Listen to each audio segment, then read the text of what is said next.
Welcome back to my e-learning class, my dear students of class 5. Now today we will start a new chapter which is subject and predicate. A sentence must have two parts. One is subject, another one is predicate. What is subject? The noun or the pronoun about which something is said. It is subject. And what is said about that noun or that pronoun? It is known as predicate. Now, generally, we can find that the subject is placed at the beginning of the sentence. But it is not true every time. In some sentences, we can find that the subject is present in the middle of the sentence. And in some sentences, we can find that the subject is present at the end of the sentence.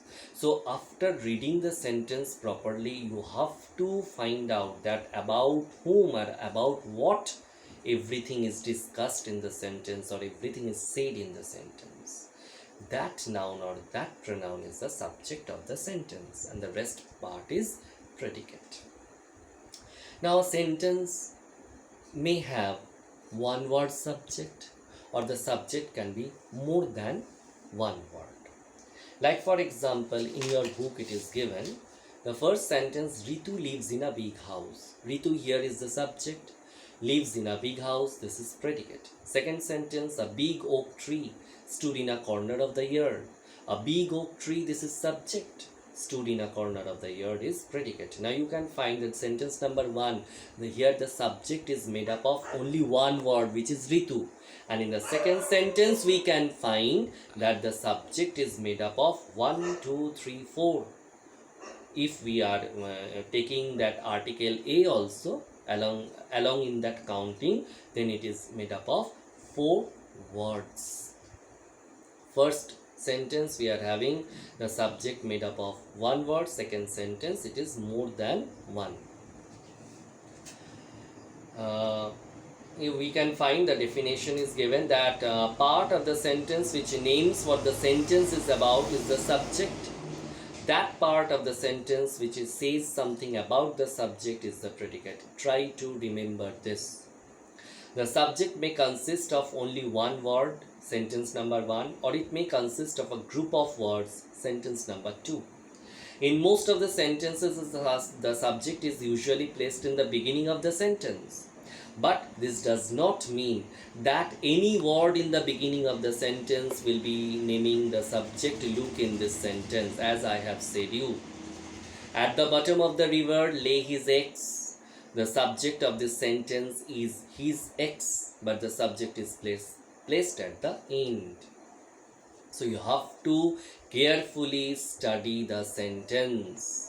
When you will be asked to find out or to search out the subject and the predicate, then you have to read carefully the sentence and you have to understand that about whom the sentence is said or about whom something is informed in the sentence. Then only you can find which is the exact or actual subject. Now, subject in an imperative sentence. Look at this sentence. Brush your teeth. It is an imperative sentence. What is the subject in this sentence? Just let us turn over the page. Come to the next page. This sentence actually means you should brush your teeth, but you is not stated. It is implied. What is the meaning of the word implied? Implied means that you have to understand the existence of something which may not be directly stated. So implied meaning you have to understand that you have to understand the existence of something. Might be that something is not directly stated in the sentence or in that case. Similarly, stand up actually means you should stand up. Wait outside actually means you may wait outside.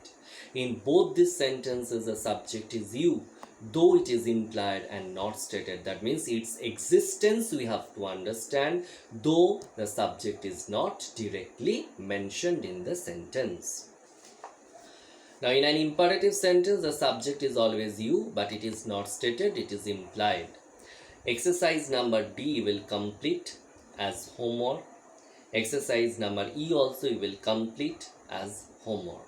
Now exercise number E, it is the matter of column A gives a list of subjects and column B a list of predicates match. So as I was going to say, it is the matter of matching. Now you know that you should not be just drawing the lines to match. How you will match? Just by using numbers. Number matching you will do. And exercise number F also is very easy. Supply the subject in the following sentences. If no subject is needed, put X. So, sitting at home, first you will study about subject and predicate, how the subject or the predicate they are related, where we can find the subject in a sentence, whether every time at the beginning or sometimes in the middle or at the end sometimes. And for imperative sentences, which is the subject actually, and how it is that we have to understand its presence. So you will read all this properly. After reading carefully and properly, you will complete exercise number D and exercise number E and exercise number F.